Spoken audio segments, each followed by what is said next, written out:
Hot diggity darn.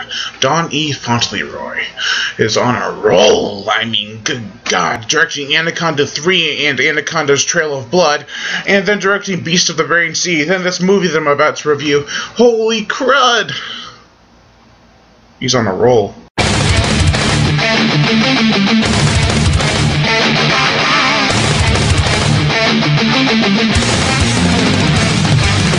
Welcome to the horror show. To realize there is nowhere to run. There's no game to try. Paranoia is getting alive. Welcome to the horror show. To realize there is nowhere to run. There's no game to try. Obsessions rule your mind.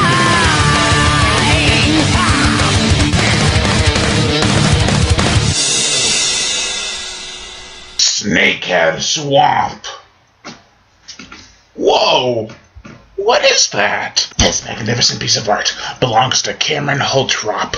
He is the son of Tim Holtrop, and I requested to use Cameron's art. Not only because there's no official poster, but because that art is pretty darn spunky. And also, I suck at drawing. So there was no hope for me in drawing a Snakehead-Swamp poster. So shout out goes to you, Cameron. I have another shout out to give. It goes to Nathan Alexander Kent Williams. Mainly because right when this film was over, we started talking about it, and we had some opinions that were different and similar. And I felt, you know what? He brings up a lot of good points, so I'll base this review around what he said, and just say he pretty much co-wrote it with me. Okay, so Snakehead-Swamp, as Nathan Alexander Kent Williams says, it had so many plot holes, unnecessary scenes, and it needed a better plot. Those are some great negatives, and here are mine. The constant use of flashes referring back to past scenes, like flash old scene. I don't care. I already saw them.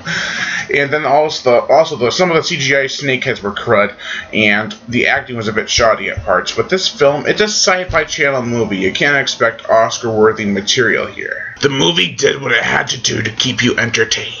Although, me and Nathan can agree on one scene that was completely awesome. And that's when some chick gets pulled through the roof of a building, and then blood just explodes everywhere. Out the windows, out the top of the hole in the roof, out of the other windows, out of the back and front windows. It's just explosions of blood.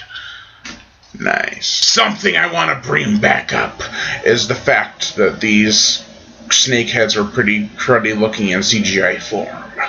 But that's what you should expect. They look totally gross and mutated, so they should look kind of bulky and weird. It's not like all the regular snakeheads. They've been mutated, they've been put on steroids, they've been done something that was not legal. There was also a bit of a letdown at the end, when they showed you exactly what Specimen Zero is. And I thought it was going to be this huge, grotesque, hideous monster. Not necessarily a snakehead, but like Nathan said, it could have been a sequel, follow-up, or spin-off to Raging Cage of Redneck Gators, and it would have worked. But they decided to show you this average-sized snakehead that was like all the others. It wasn't like any bigger, and it just was a kind of a letdown. But this movie pulled itself back up, especially when it showed that old lady killed the snakehead, and all she did afterwards was,